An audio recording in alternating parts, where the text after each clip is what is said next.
గత 3 రోజులుగా అవ్వాతాతలు పడతా ఉన్న బాధలన్నీ మీకు అందరికీ కనిపిస్తా ఉన్నాయి. ఆ వాలంటీర్లు వెళ్లి అవ్వాతాతలకు ఇంటికి వెళ్లి గుడ్ మార్నింగ్ చెబుతూ చిరునవ్వుతూ 1వ తారీఖున ఎప్పుడూ కూడా క్రమం తప్పకుండా నెల 1వ తారీఖు వచ్చేసరికి సూర్యుడు ఉదయిస్తున్నాడో లేదో గాని వాలంటీర్ మాటకు చిరునవ్వుతో వచ్చి తలుపు తట్టి సెలవు దినమైనా పండుగ దినమైనా కూడా వచ్చి అవ్వాతాతల ముఖంలో చిరునవ్వును చూస్తూ మనవల్లగా మనవరాళ్ళగా అవ్వాతాతల చేతుల్లో పెన్షన్ పెట్టి ఆ వాలంటీర్లను కూడా ఇదే పెద్ద మనిషి చంద్రబాబు నాయుడు గారు పథకం ప్రకారం ఎలక్షన్ కమిషన్ కు నిమ్మగడ్డ రమేష్ అని చెప్పి తన మనిషి చేత లేఖలు రాయించి ప్రెజర్ పెట్టించి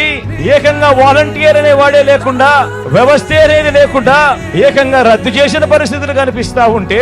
నడవలేని వయసులో ఉన్న అవ్వాతాతలు పెన్షన్ అందుకునేందుకు ఈ రోజు పడతా ఉన్న అగసాట్లు చూస్తా ఉన్నప్పుడు ఈ పెద్ద మనిషి చంద్రబాబు నాయుడు గారు మనిషా లేదా ఒక సేడిస్తా అని అడుగుతా ఉన్నాను ఈ సందర్భంగా.